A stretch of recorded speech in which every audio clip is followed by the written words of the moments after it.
Hi guys, welcome to my channel, and today I will show you how to install CPU-Z for free. First of all, click the link in the description, then follow the video. Download the archive and deactivate your Windows Defender. I will show you how it's done.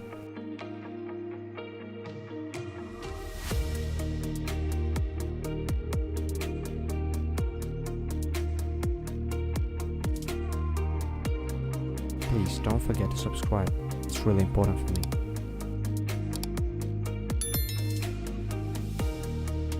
Unpack the archive, password is here and in the description. Now repeat every step after me.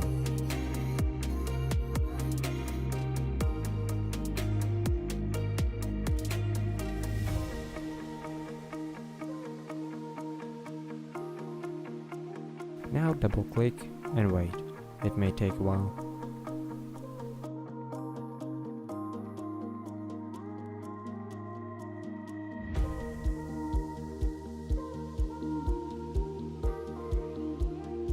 We're done,